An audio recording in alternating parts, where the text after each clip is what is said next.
What's up, everybody? We are the Three Amigos and a podcast. Due to coronavirus, we're doing a virtual podcast. So this is like one of our first ones. Um, I figured we'll try to add video to it so that we could see each other's faces. Just makes it better. Spicing it up, Yeah. I missed you guys. I haven't seen you all week. Just what do I look forward to on Thursdays? Like Sarah's here. Like, yeah, I want to look at her. Come on, get out of here. Sarah's there right now? Yeah. Hi, Sarah. Well, she's not in the room with me. I'm in the podcast room. She's watching TV in the living room. Sarah doesn't want to say hi to me? No. I mean, why do you guys think I was late to the podcast? No, it's good. She's going to watch this. I know. Did it involve gloves? It was the middle out theory. Yeah. Dude, people are going to watch this. You understand that? No, my hand gestures mean everything. You can't just do hand gestures. Everyone's going to see it. But anyways, with that's the face of regret right there. That's the face of like I just got in trouble. Like I'm gonna have a talking to. That's the difference between me being able to share this video and not. That's right. We're new to this. Honestly, this might be the foreseeable future. This might be our podcast going forward. No. I'm serious. Like, who knows how long we can go for? But how have you guys been feeling? Have you guys been feeling any like symptoms or anything? No, feeling fine. Really. I've been really good about just doing like a nice run every day. Like I feel like I'm at least conditioning my lungs for something like that in case this happens. Very nice. Yeah, I don't like. Keeping my distance from people is important, but yeah, I got. Well, you guys know I was sick like in January, and I have asthma and like allergies and stuff. And with like the weather going up and down, and this, it's like my short of breath. Is it due to allergies or is it because of this? But regardless, I got another inhaler. I'm not risking it. But besides that, I've been feeling fine. I mean, I don't know. Luckily, knock on wood, Yeah. But how's everything else been going for you guys? How was the weeks? Slowed down at work a little bit. We have a conference call every freaking day. My boss has been out, so me and Jesse, the other assistant manager at my work, kind of doing everything. So that's been bad. I mean, it's been slower, so been able to catch up on some stuff. People are still annoying. Like I was telling Shaylee, I was like, I think a lot of it is just starting to piss me off because like I can't avoid it. Like I can't like shut my phone off or like turn the news off because I go to work and everybody's like asking me all these questions about like what can help like, boost my immunity so I don't get the coronavirus. I'm like, shut up, go home. Yeah, right. Yeah, like if there is concern, go home. Yeah, if there was a magic pill, it would be off the shelf already anyways. Yeah, exactly. I mean, so I had a couple that was looking for like workout stuff, and I was like telling them, I was like, this is actually like very refreshing to help somebody that's not looking for immune stuff right now. Yeah, definitely. And at least you're not like Trump, telling them to drink whatever chemicals in fishbowl cleaner. Did you guys hear about that couple? What? Yeah. It was like I forget what the chemical name was or what like the drug name was, but it was like, oh, this could possibly be a cure. And it was in a couple's like koi fish pond cleaner. So they decided to drink that, and the husband died and the wife is in like intensive care. But it's just ridiculous. Well, I also feel like that's pretty sad. Yeah. It's a really sad story you just told us. Yeah, Dean, cheer us up. Oh, well, also stay away from ibuprofen because apparently that could accelerate everything. That's just more of a PSA. I'm just going to drop that there. Ibuprofen is seen as like an accelerant to the coronavirus. So if you have to take something for like a headache, take Tylenol because it doesn't have ibuprofen. All right. But yeah, anyways, Brandon, how was your week? Well, I got a guy who got an offer yesterday for Boston Beer, and this would be really sweet if this guy accepted because the partner is heading the search. Told me he's going to give me $500 under the table if I filled this, like if I got the candidate for him. And so he's got the offer out. He's likely going to accept. He's out of Stanley Black & Decker. And yeah, it'd be a nice little $500 untaxed cash in my pocket. Yeah, to get that placement. So drinks are on Brandon. Yeah, hoping that dude accepts. This COVID thing's scaring people, you know.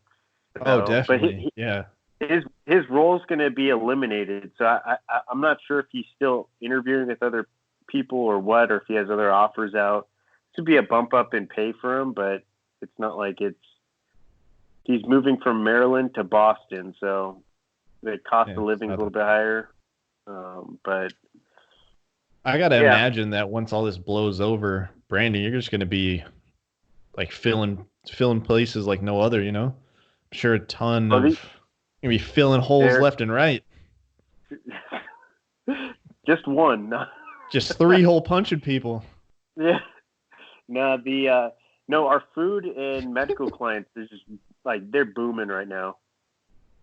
Like that's they're like desperate to find people right now. So it's like very industry specific. So obviously if you were trying to reach out to somebody who's in like electronics or somebody's in apparel, they're like struggling right now. They're downsizing, or at least no, but I'm saying like after. Back, yeah. No, I get it. After this is over, yeah. Once they lay off a lot of people, they generally don't lay off their executives, but it's usually like their hourly workers they're laying off. Yeah.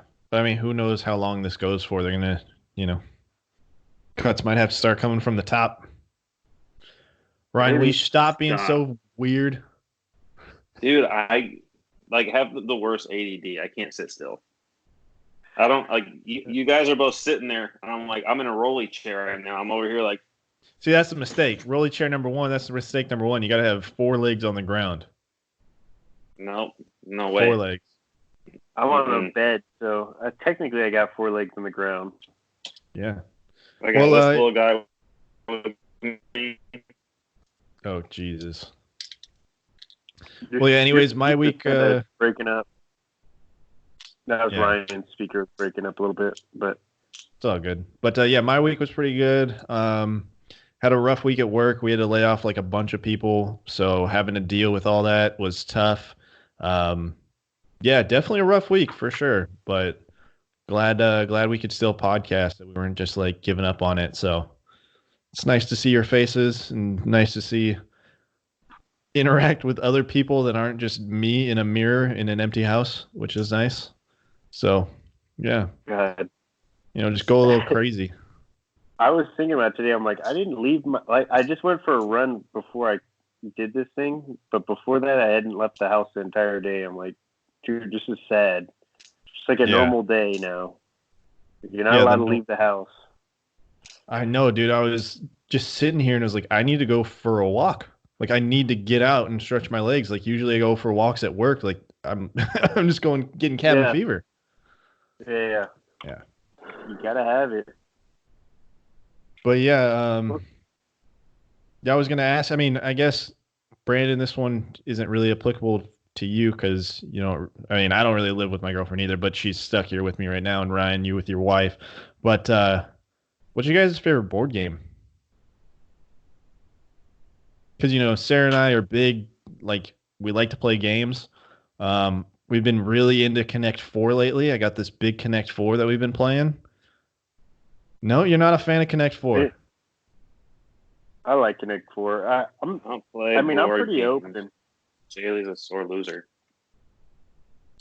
If you had to pick one, though. It depends on what I'm looking for. So if I'm looking for a quick game, it's different than like a long game. Like, my long game go-to is like Monopoly.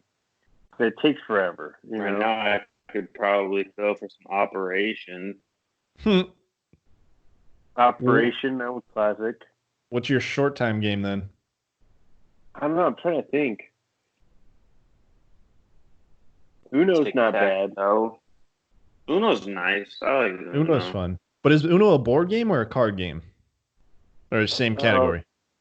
I think it's still in the same category. All right.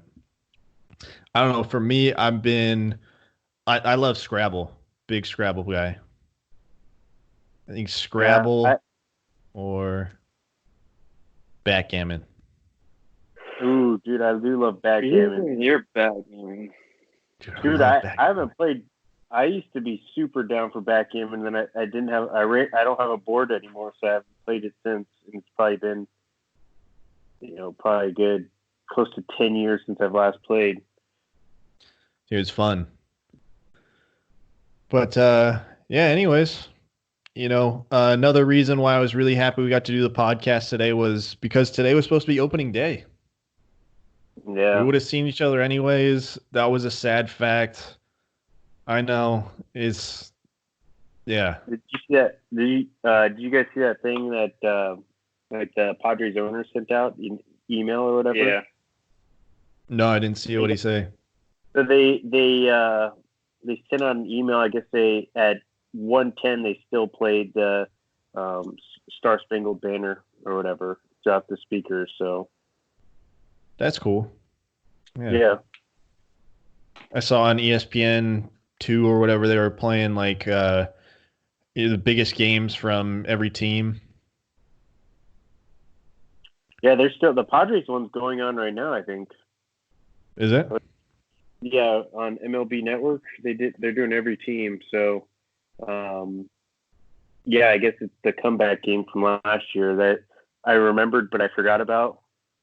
Yeah, I remember that. If the team at the end of the year just lets you down, it's just kind of the whole year you kind of like forget about. I don't know. You try to. Yeah. Are you going to explain what you're showing us, or are you just going to hold up a hat? Trevor Hoffman. Trevor Hoffman. Yeah, are you going to explain it, or are you just going to be like, hey, look at this? My sister got it for me when she went to the Perfect Game event. Nice. She got it for me. Yeah. What's a Perfect Game event? It's a scouting event for high school, like prospective college athletes, professional athletes. Actually, Google me. I'm on there. I was gonna say, like, if it's for every team that had a perfect game, why would Trevor Hoffman be there? No. Damn. It's an event. Savage. Oh man. You know what I'm most worried about this podcast? Because I only came in here with 2 beers and I'm already on my second. I don't think I grabbed enough. I poured a lot of whiskey and it's almost empty now. I'm like, yeah. Did myself a disservice. I know I might have to pop off this little thing for a second, go get a little refill. Yeah, you do a little intermission. But yeah, we kind of talked about it a little bit before the podcast, or since we started recording. But Andres Munoz, you guys were saying, is on the DH, and it seems like a lot of pitchers are now electing to have Tommy John surgery. I think Noah Syndergaard was elected to do it, or they said that he was getting Tommy John on Monday or Tuesday or something. It's interesting timing, Yeah, Severino got it. Yeah. He was before all that. I mean, he kind of had to have it, but who was it beforehand? It was a Red Sox pitcher, Chris Sale. Yeah, Chris Sale. Syndergaard. Now Syndergaard, Munoz. It's just an interesting time. It's is it happening one because... other guy got it too. I can't remember. Yeah, I thought there was another guy too.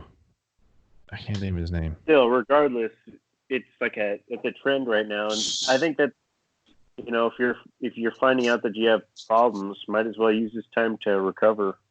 But it's Ryan Shaley, just come here. Ryan Shaley, just get on the camera.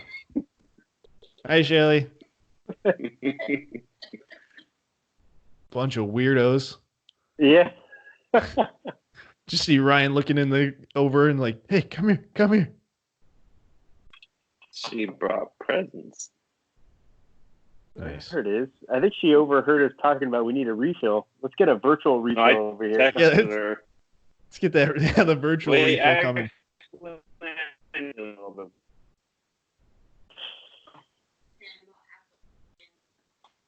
All right, so Munoz got the surgery done, and then it seems like it's a trend where players are trying to be responsible with the way that they're. Like, do you think it's any indicator that we don't know what's going to happen with MLB? Seeing that it's already cutting into the season, that it's going to be kind of like a wash of a season. I heard earlier they were saying, "Oh, we'll play all the games, but we'll only play 7-inning games," like trying to limit the amount of the number. I heard half a season, so instead of getting to the All-Star break, the All-Star break would then be the playoffs. Do you see it as MLB is just going to kind of come out with something and say, hey, we're playing half a season, so these players and stuff, they know that the season isn't full, it doesn't really count, so they're willing to call it a wash, more or less. I'm going to take this surgery. I think that there's a little bit, the uncertainty is for sure helping drive these players into making those decisions, but I think the biggest factor is that their spring training was cut short. So regardless of what happens with the regular season, they still have to make up spring training time. And so when we're talking about a season that is, less than halfway full, it's because they're going to need about a month to get game ready again. And so let's say, they start back up in June. Okay, so then, July is when they're going to start playing real games again. And that is the All-Star break. So, it's unfortunate, but it's kind of looking that way. I mean, unless we really start seeing these numbers decline come May, it's not looking like that's even looking like a stretch. Yeah. I mean, and that's the biggest thing to wrap their head around, what to do, because they can compare us to China, they can compare us to Italy, but I mean, we're seeing a drastically different, thing going on here. So it's hard to say. So I could kind of see it not coming back till July. You can say hi. No, I got my barmaid bringing me stuff too. Oh my God. That's right. Now, Ryan was mad that you didn't say hi to him earlier, so you could say hi now. When? Hi, Sarah. I forgot I can't hear them. I can't hear you can only hear him here. He's saying hi because he was like, oh, Sarah's there? Say hi. Tell her to say hi. And I was like, oh, she's out in the living room. Let's do virtual happy hour. Virtual happy hour. Yeah, we'll get everybody in. Okay, thank you. But yeah, so I mean, it's not far-fetched to think that the season won't start until July. I mean, that's just my personal opinion. Yeah, Sorry, you go. I was going to say, I agree. I think the next couple weeks are going to be crucial to knowing how long this thing's going to take. Because, like you said, that the whole slogan, flatten the curve. That's important. These next few weeks, if people could stay inside their house, this thing's going to wrap up quicker. But it's, there's a lot of people out there who are still very irresponsible and out there spring breaking, having a good old time, going to the beach and stuff like that, being around other people in large crowds. And when people are doing that, it's just going to push this whole thing back further and further. And, it's just a bummer for us three who are actually following the rules and doing what's right, And, it's like what you were saying, Ryan. It's just uncertain. And I think July is probably a realistic planning for the worst time zone. Yeah. And they're planning for the worst. I mean, and that's the other thing. It's not like, they can just pick back up where they started. They never started. I mean, they were half of the way through spring training. There was a few weeks left until the season actually started before everything got shut down. I mean, it's hard. And then, baseball is one of those sports where it's about repetition. And, you got to give the players the ability to get some repetition in before they get out there and play the game. Basketball, I could kind of see them doing like, a restart. It's like, all right, we're going to have people practice for a couple weeks and then boom, like we're ready to get going. You're practicing at game speed, where baseball is like, you have to get the arms going. You have to get the kinks out. Yeah, definitely. I mean, I think it's hardest. They didn't start their season. Exactly. That's the hardest thing for baseball is they haven't started. Basketball, hockey, they can like restart. They can get into like, oh, we're going to play a week, then we'll get into playoffs kind of thing. But yeah, for baseball, they didn't even start. So even for them, it's like, where do they start? Where do they end? I think that's like the biggest question. At what point is it like, okay, we can no longer extend it to a full season.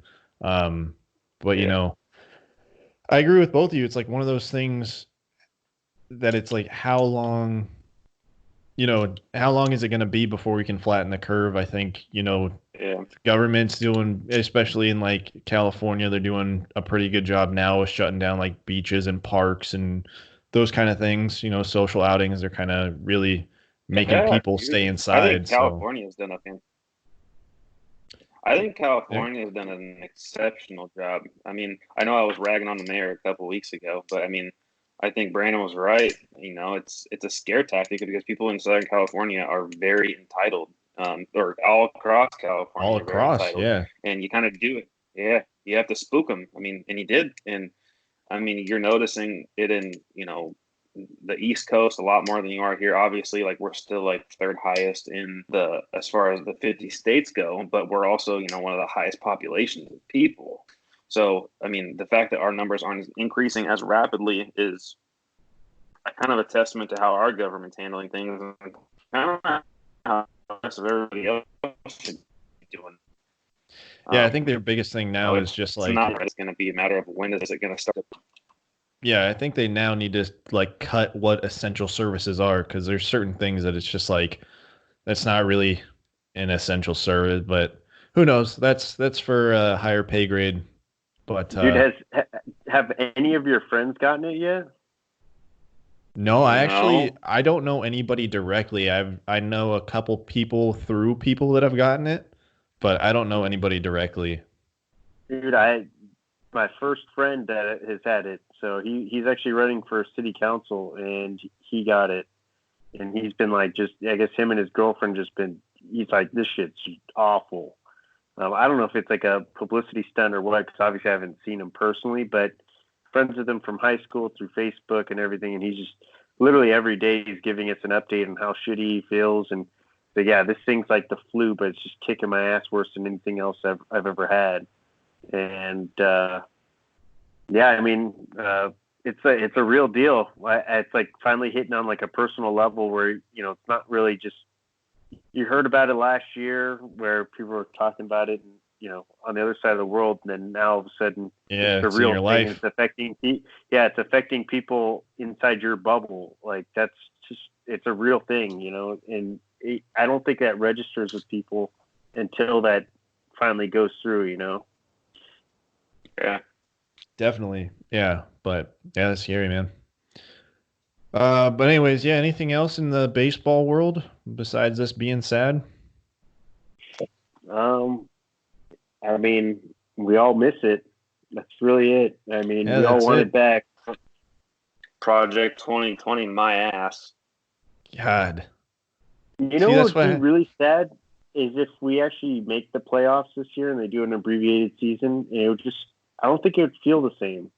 Well, that would just be the San Diego sports year, right? Like the year SDSU is having close to like a record season, getting a high seed. Best season in the history. You know what I mean? Like it's just the best season ever. Okay, the best season, like getting into the conference at like the highest seed, could have made a run for it. Now it's canceled. Then you have, if the Padres, if they did have the season, they made the playoffs. It's just like, why can't we ever just have nice things? Well, it's like we're cursed. Shockingly That's why. enough. Yeah. What'd you say? Shockingly enough. What'd you say, Brandon? I said we're cursed. Brandon, oh, cursed. Yeah. Oh, Ryan's froze. Yeah. What were you saying, Ryan? Go ahead.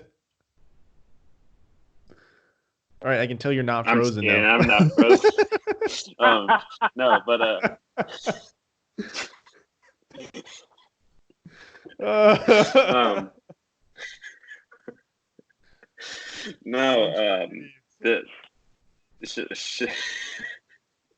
shockingly enough, I haven't been like directly missing sports. Like obviously I miss them a lot, but like with everything else that's going on, it just seems like an afterthought. You know what I mean? It's like, well, I mean, gotta get right. So why not having sports right now?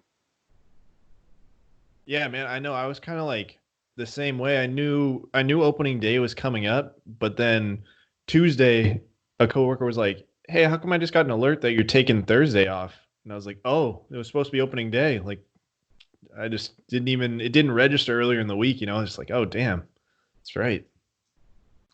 Yeah, I know. I was like going through the schedule, and they're like, "Oh, you need this day off," and I was like, "Not anymore." Yeah, right. Psych. Yeah. But anyways, yeah. So like I said last week, audio got fucked up because Brandon's cursed.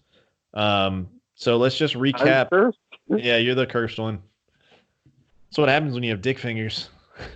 Yeah, that's what it does. All right, so recap NFL. So we talked about Philip Rivers signing his deal, 1-year deal with the Colts. I mean, what, you don't want to start there? No, it was a text message I got. Oh. Do you want to air it out? No. Okay. No, I don't. But yeah, last week, Philip Rivers getting his 1-year deal with the Colts. I think that we were all kind of like, it's an interesting, or not an interesting deal, but it's more of like this is a prove it year for Philip Rivers. At least I was saying I understand why it's a prove it year for him. But I like the move overall. I think we know this is where we all thought he was going to go. So it was good to see him get the deal. Yeah, man. I think it works out best for Philip Rivers and the Colts. I think that they get a proven quarterback with a proven team. There's not a whole lot of opportunities out there for quarterbacks in the league that are on the downside of 35, closing in on 40 that have an opportunity to go to a team that has a talented roster. I mean, how often do you see a team lose a 30-year-old quarterback from retirement? So, perfect opportunity for Philip Rivers. I think the best quarterback off the board going to the best available team. Not to say that he's not better than Tom Brady. I just think that at this point in his career, with the offensive line that he's gonna have, with the lack of offensive line that he's had the last couple of years, you're gonna get to see Philip Rivers at his best and what he truly has to give to a team. Agreed. So sticking with the AFC South, we also had the Titans extending, or I guess signing Ryan Tannehill to a 4-year deal. Battle of the AFC South. Who are you giving it to, Ryan?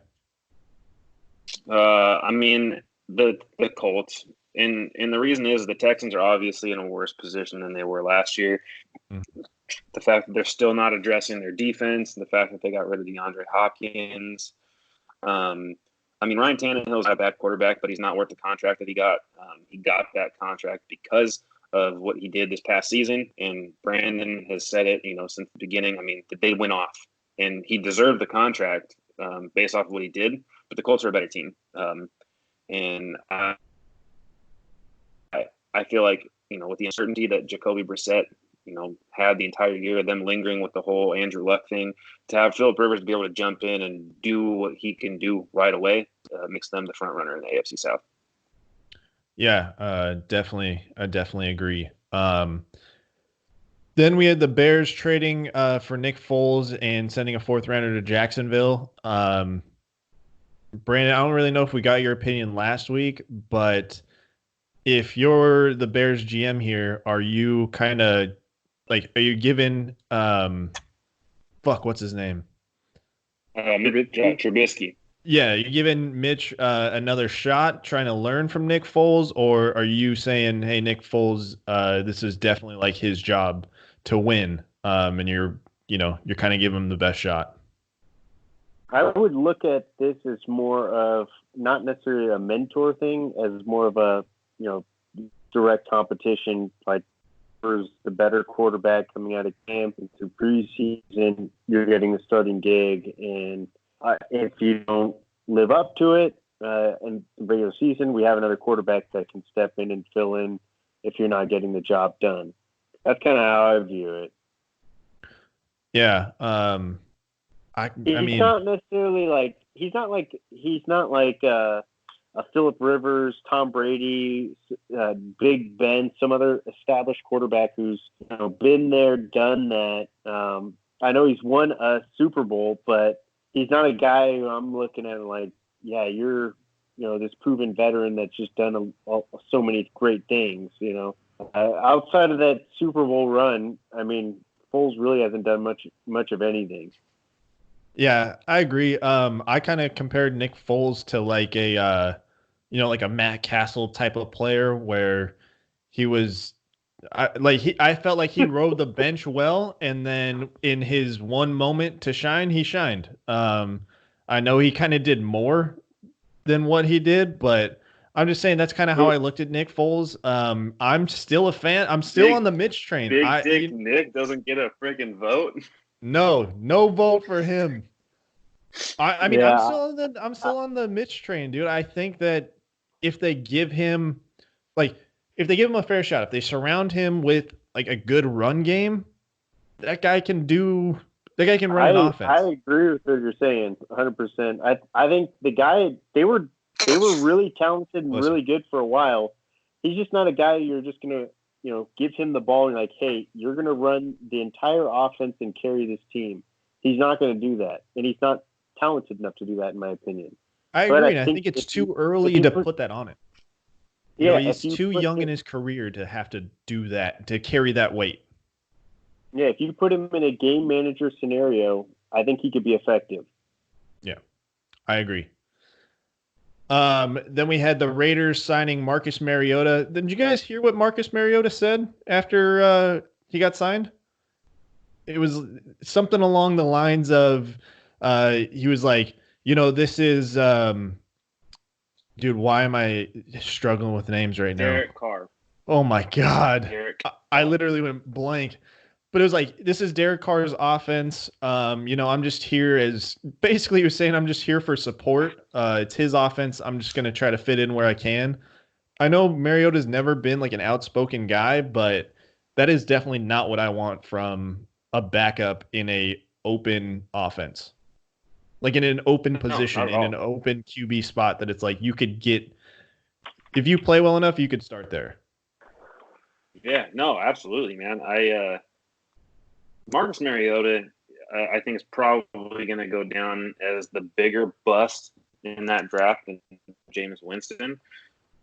And the reason is because he still has a playoff win. It's tough. I mean, he has a job right now, so that's. Yeah. I mean, but Marcus Mariota literally. That draft wasn't that long ago. I know. He peaked so fast. Like, he peaked beyond. And I think if you look at his skill set versus Jameis Winston, you said it last week, Dean, like, the Tampa Bay Buccaneers might have been a worse team if not for Jameis Winston's risk-taking ability. And Marcus Mariota played scared, and he never won the job. It was given to him since day one, and he lost the ability to keep it. I mean, Ryan Tannehill shouldn't have beaten him out. He shouldn't have beaten him out. No, Ryan Tannehill. He showed out. In fact, since day one, Ryan Tannehill shouldn't have been a starting quarterback. I mean, the guy was a wide receiver in college, and somehow, you know what I mean? It was like it was like the lingering wildcat, and the Dolphins were saying, "Oh, I think we could take this guy and make him the new thing." Yeah. Well, and that's kind of my whole thing with it is that Ryan Tannehill's not a bad quarterback, but you should have never given him the opportunity to take your job. They brought him in as a backup quarterback, and he basically got Nick Foles. Like, is a dude that showed out and played the best that he could in opportunities on a team that was in the ability to contend. So the fact that you couldn't take that team to the next level just shows how useless you are. I mean, as fucked up as that sounds, but I think Derek Carr is a better quarterback than Marcus Mariota. I think we've seen, spits of greatness with Derek Carr, and it's been a long time now, like 3 or 4 years since we've seen it, but it's there. He's got the ability to make when it matters. He's got the ability to get the ball down the field. So if they can revitalize some of that at all, then it's not a competition. I mean, it is Derek Carr's team. But if Marcus Mariota had any competitive nature to him, he would have never lost a spot in the first place. So it doesn't surprise me, but it's a bummer. You don't want to hear that from anybody. Yeah, I agree. All right, so count of 3. Who is your starting quarterback? All right, ready? 1, 2, 3. Wait, whoa, hold up. On that team, between Derek Carr and Marcus Mariota, who is your starting quarterback?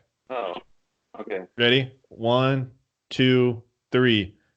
Derek Carr. Derek Carr. Okay, that was easy. Yeah. That was easy. I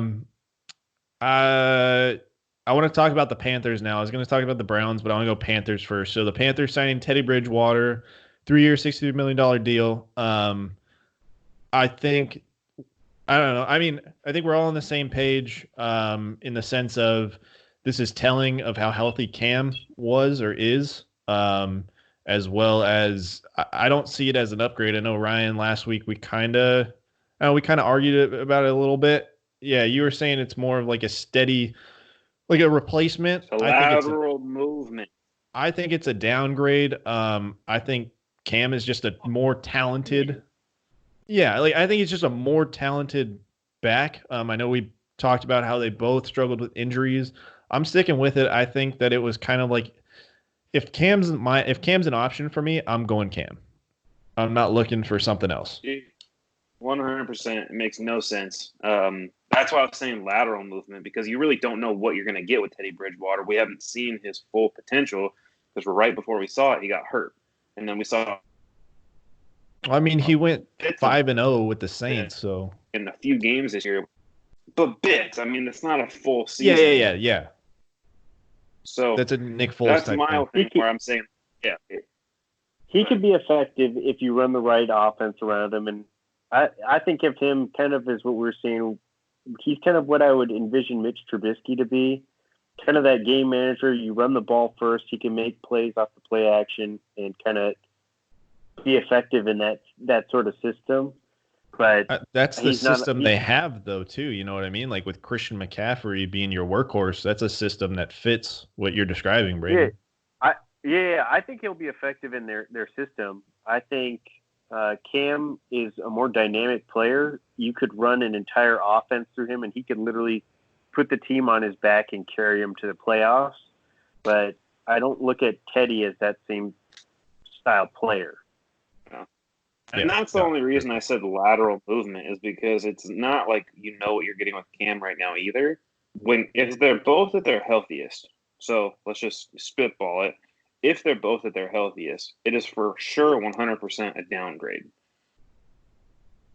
Yeah. From Cam Newton to Teddy Bridgewater. Without a doubt. If they're both healthy, that's the issue, though. It's like you go from one, injury-prone quarterback to another, and you're just paying them more money. Yeah, I agree. So with that, the Panthers told Cam Newton that he's free to explore his other options. I think they officially have cut him. Is that correct? Yeah, they've officially cut him.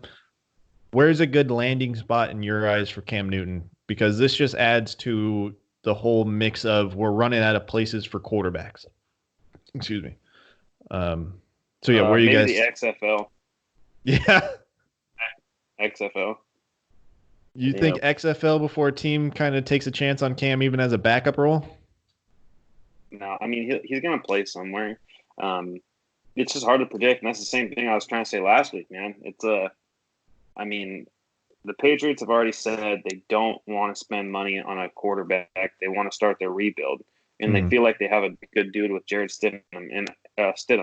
I like the guy. I think that guy was probably one of the most exciting, like, backdoor kind of quarterbacks that nobody thought about. And I was really impressed that the Patriots went after him. It seems like a perfect fit. So I'm excited to see what he can do. If he can produce, I mean, Patriots be the Patriots again. So it's, you look at all the other available options. You have the Chargers. The Chargers have to draft a quarterback. There's absolutely 100% no reason to risk not drafting a quarterback when you have Tyrod Taylor.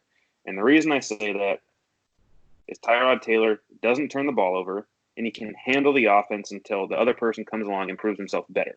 You don't need to pay Cam Newton the risk when you have the 6th overall pick in the draft, and you're going to pay a quarterback significantly less money. You can lock up Derwin James. You can lock up Joey Bosa. You can lock up Mike Williams. You can lock up Hunter Henry. You have the ability, the financial flexibility to pay all these guys before they need to get, pay a quarterback. Yeah, so no, that's I agree. The issue that Cam Newton. No, I agree. And that's I was the issue going with to Cam Newton now. Yeah. So I don't know where he lands. Maybe I would have said the Bears, but they got Nick Foles. The Dolphins. I mean, I could see him signing like a prove me 1-year deal though with some team, like some team that needs one. Like so, but you're looking at like what team needs a prove me right needs now? One? Exactly. I feel like Miami might be that fit. But if Miami's going to go after Joe Burrow, you know what I mean? Let's just say that happens. That's what the rumors are saying, that it comes true. You know what I mean? Are they going to want to, like, those aren't comparable players. So that's not the same thing as like, oh, he can learn from Cam, or he can kind of try to like get into the offense. An offense for Cam Newton isn't an offense for Joe Burrow. They're just different players. Yeah, that's the biggest issue, man. And like, we still have Jameis Winston out there too. I mean, yeah. So there's no clear-cut team for sure. Yeah, I mean, Ryan, I agree with you in the sense of like, there's no reason for the Chargers to go after him, because even still, those are almost like, that's like a person in their shadow. You know what I mean? Like, those are two players that are extremely comparable. Tyrod Taylor maybe not as talented as Cam Newton, but at the same time, he can get the job done. What do you guys think about him going to like the Cowboys? Like Cam to the Cowboys? They're going to resign Dak. They're going to resign Dak. The only team that makes any sense to me is the Redskins. And it sucks because they just drafted a quarterback. Yeah. So it's a slap in the face to Dwayne Haskins. It's saying, we don't think you're our guy, but we're hoping that Cam Newton can teach you some things in the meantime. So it's a slap in the face to him, and it's a prove-it deal. That's the only one that makes any sense to me, because the Redskins aren't that far off.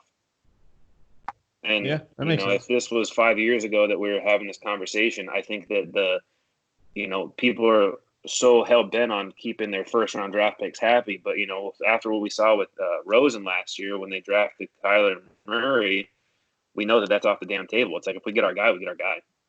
Mm-hmm. Yeah. It's just like we're running out of spots. We've been saying it. It's just how it is. We're just running out of places for people to go. Yeah.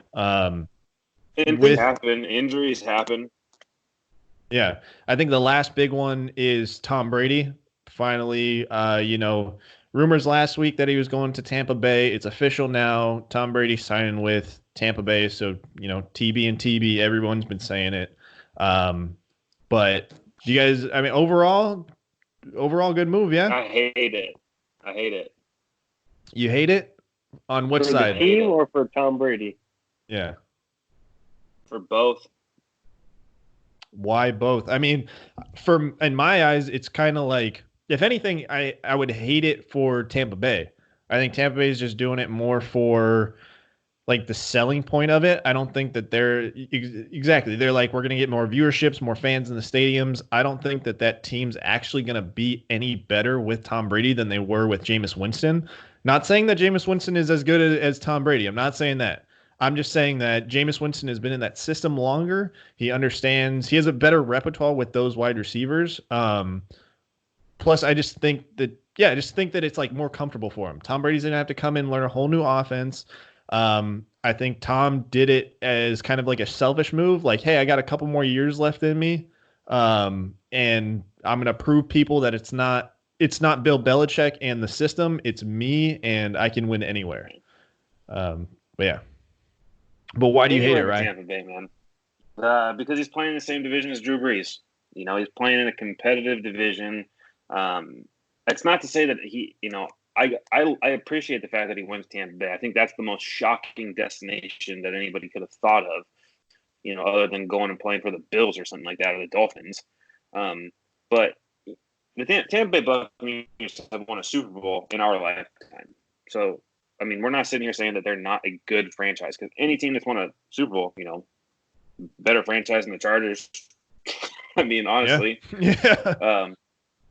I think people were hell-bent on the fact that he was going to sign in L.A. because of the business aspect of it.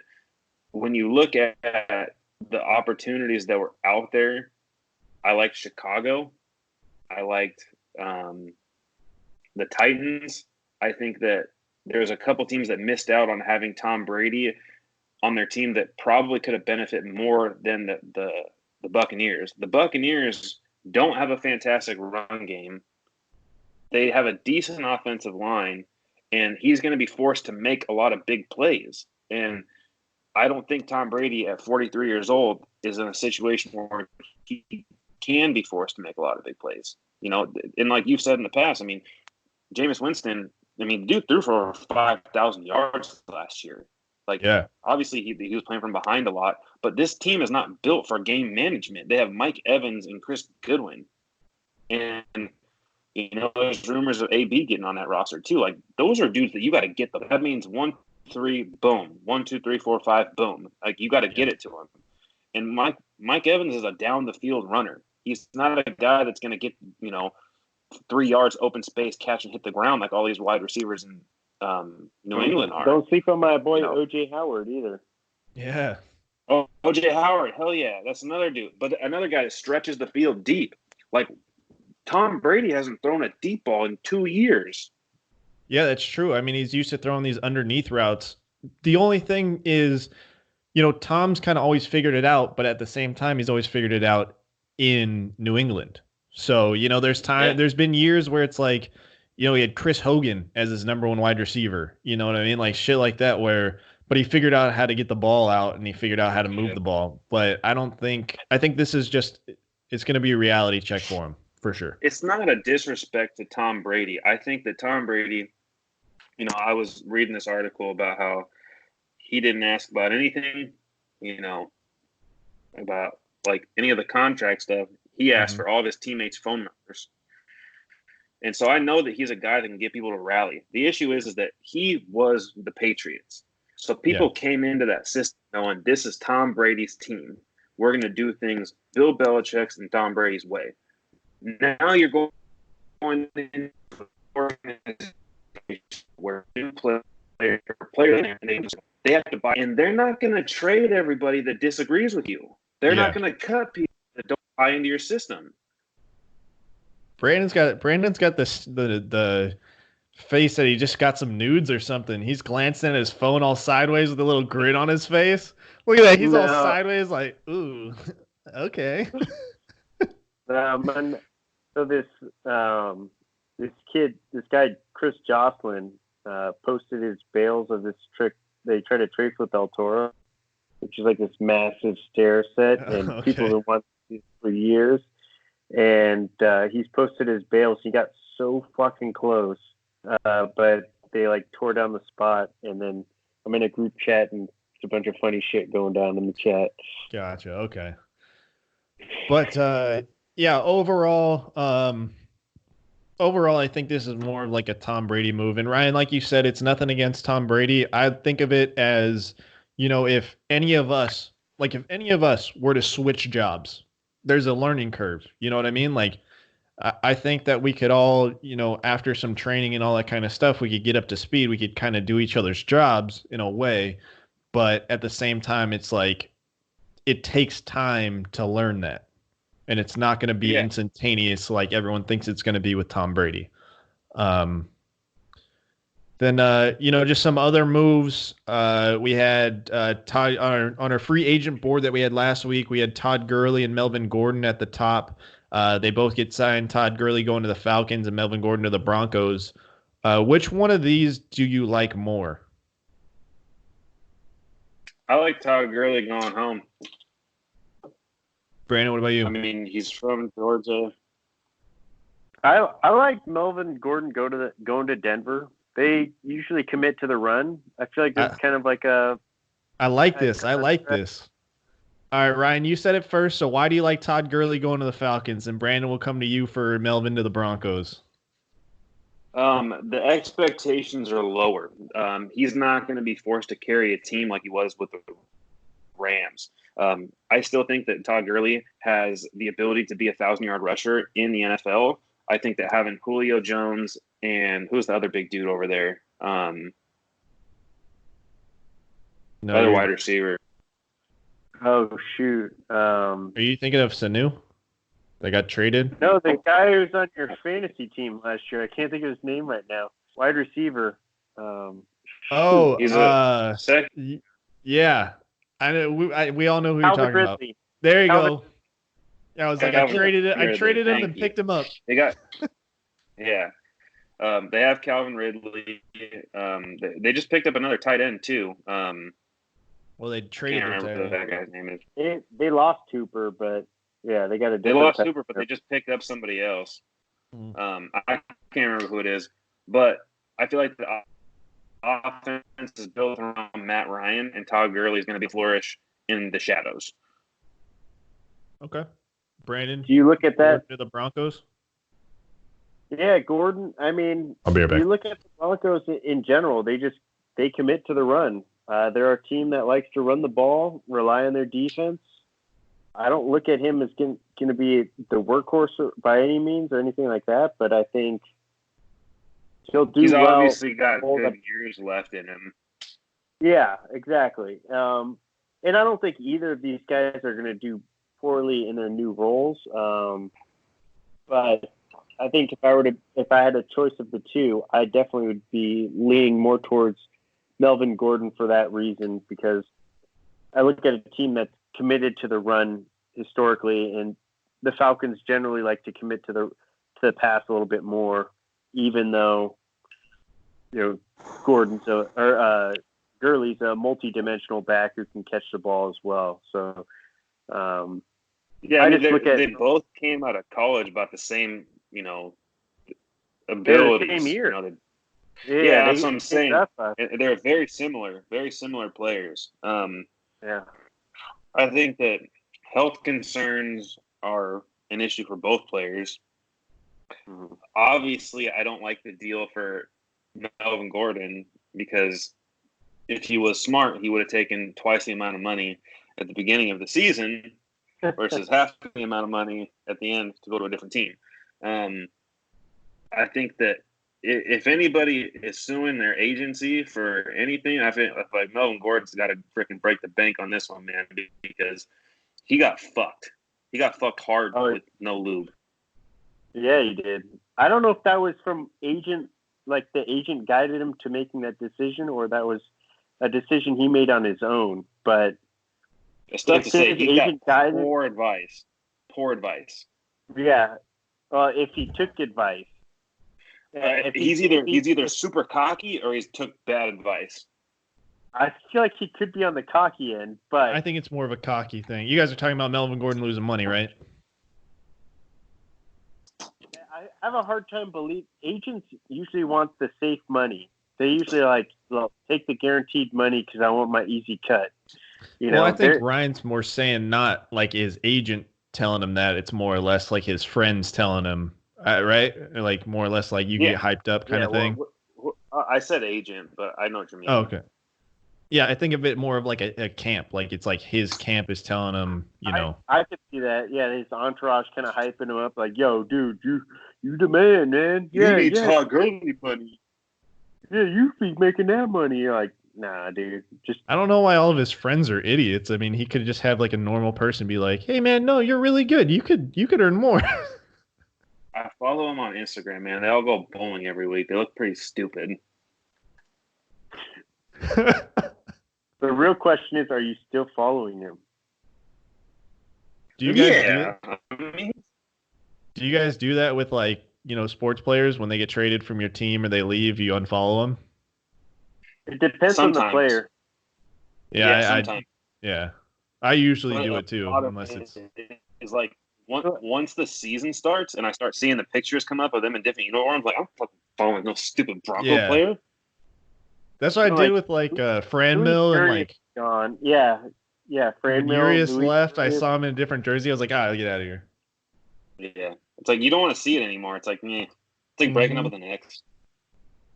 Yeah. Like it's like I still follow Blake Griffin. Blake Griffin's still my boy. Like I'm gonna always follow him.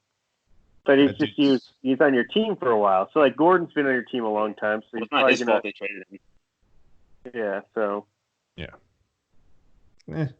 Kind of. But he's been hurt, man.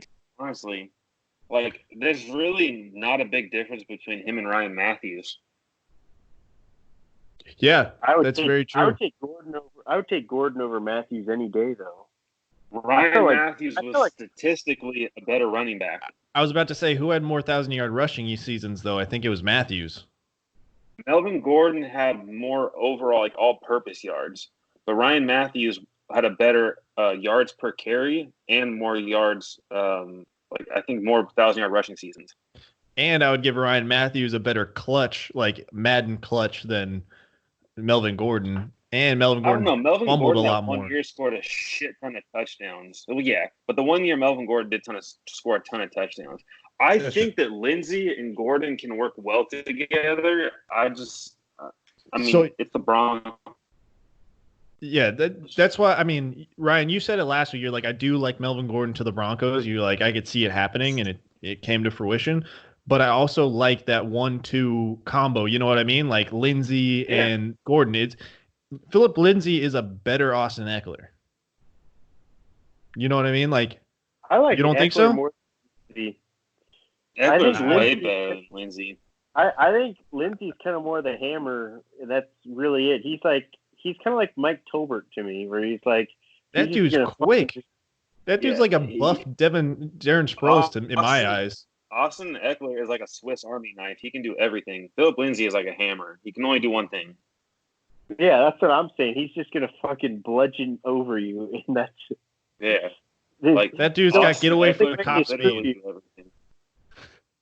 Yeah, I know. Austin Eckler's a better running back than Lindsay. I wouldn't say that Eckler's a better running back than Melvin Gordon all around. I think that Melvin Gordon is a bigger disappointment, where Austin Eckler way surpassed everyone's expectations. Yeah. So I think that the value there for the Chargers is better, considering these running backs coming out in the 3rd and 4th round are proving to be a lot more valuable. We don't know what their running back core is going to look like, going into next year. The Chargers crushed the offseason. I obviously liked a lot of their moves, but I liked that they cut a lot of their spending to have cap flexibility to re-sign a lot of their players, because you can't let any of those dudes walk out the door. And I'm sure Joey Bosa wants to walk out the door, but you got to be able to offer him a contract that he can't reject. Mm-hmm. So they did a really good job of, I don't know how, it's not, what's his name? Their GM. Damn it. Tom Telesco? Yeah, I don't know how Tom Telesco does it, but he has some sort of witchcraft when he's negotiating contracts, because they got Beluga, Chris Harris, and another guy, Linville Joseph, all at a discount. Casey Hayward, I thought they scored on too. Yeah. They get all these dudes at a really good price, and they still have the cap flexibility to go out and sign all their studs. Yeah, I agree. I think Bosa is probably their most important free agent coming up. He's one of those guys I would let everyone else walk before I let him walk. He's the guy. Him and Derwin James. You want to make. Yeah, you want him to retire a Charger. Yeah, that should be your goal. Him and Derwin James, though. What about Keenan Allen? Derwin James. I would let Keenan Allen go for him. Keenan Allen's, yeah, I would too. But not saying I want him to walk. But Keenan Allen's also aging in the right direction, where eventually he'll have to take a more team-friendly deal. Mm-hmm. He signed his contract on a season where he was hurt frequently. So, I mean, the financial stability is still there to be able to sign other people to longer contracts. Hey, he's hurting for money, man. He had to order an herb-grilled salmon at Olive Garden. Only go to Olive Garden when it's all you can eat. Come on, what a rookie. Yeah, what a rookie. Him and his wife, his baby. All right, last thing I want to talk about is, they said the 2020 draft is on schedule, ready to happen. I saw the latest mock draft. Ryan, you did your draft a couple weeks ago. Any changes you see in your draft? Anything you want to move around? Anybody anything big that you can see? I think Isaiah Simmons is going to fall.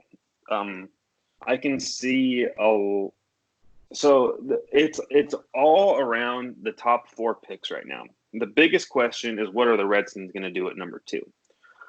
If there's any kind of question that they're not drafting Chase Young, it's going to change the entire complexity of this draft. Who was that? Sorry, I missed the team. Who doesn't draft Chase Young? The Redskins aren't going to. The Redskins at 2. Gotcha.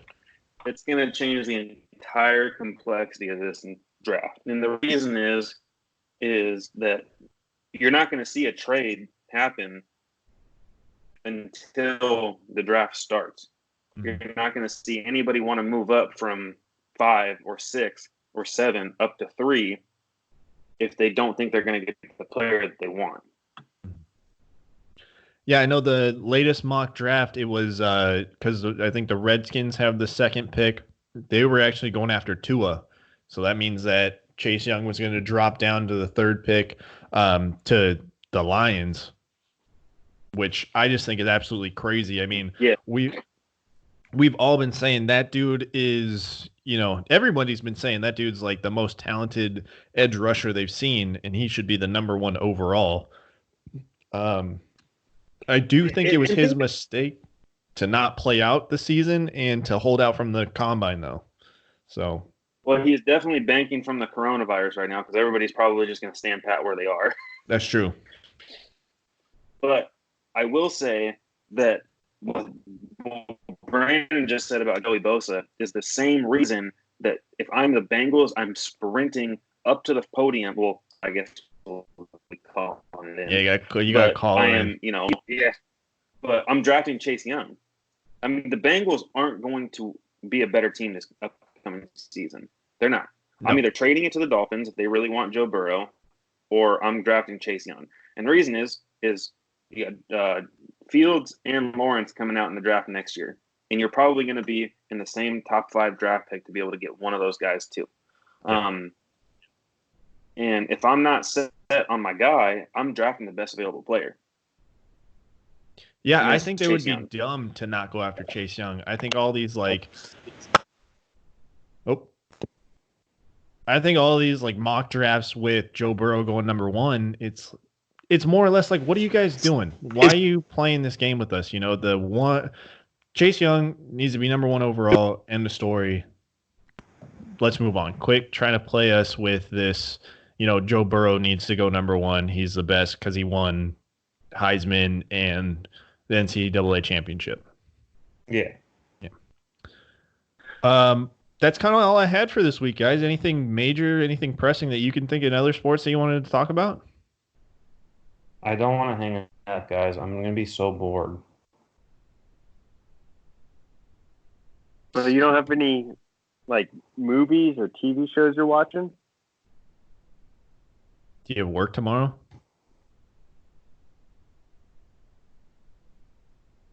Did we lose him? Right. I can't tell if he's fucking with us now. Like he did the Frozen thing earlier. He's trying to do it now. Yeah, I can hear you. Can you hear? What? Can you hear me now? I can't hear what you're saying. You can't hear me. No, I can't hear you. What the fuck? Oh, yes, I can hear you. You're a dick. How would I say no, I can't hear you if I didn't hear you say that? Do you work tomorrow? Sorry, I lost audio. Yeah, I do. Can I just say, I don't want Sarah to hear me, but the virtual happy hours are so fucking stupid. Can we all just agree? It. What You've is seen that? them, right? Like I got invited to one. I got invited one last Friday. They were like, "Oh, let's all join and play Psych," and I'm like, "Ooh." I feel like she can hear me. But who asked you? I can't say. Because she can hear me. I'm just saying. I just don't. I think they're dumb. End of story. I just think they're dumb. If you want to come over, you can have a drink at my house. Yeah, it was. There's less than 10 people. You're trying to spread that COVID throughout the fam. Brandon's fancy. He calls it COVID. You call it pecan or pecan? Oh, pecan, huh? Got that Rona. Fancy ass. I'm so tired of calling it coronavirus that I changed it to COVID. I'm like, I just can't keep calling the stupid virus coronavirus. Got to call it COVID just to mix it up. Just call it the Rona. Got that Rona? My Corona. Oh, man. But, all right, guys. I'm signing off. All right, dude. This was fun. If you guys just want to record it, if you guys just want to record another podcast like some other time, we could just crank these out all the time. We can make this happen whenever. Bug it. Should probably do this with Enrique's podcast too. That's a good idea. Maybe we'll try to get him to do it like next week. Get a fourth one. There we go. Yep. All right, dudes. All right, everybody. We are the Three Amigos in a podcast. Stay safe, wash your hands, do all that shit, and we'll be back whenever we want to. Beatrice and Lamenge. Peace. Later. All right, that was it.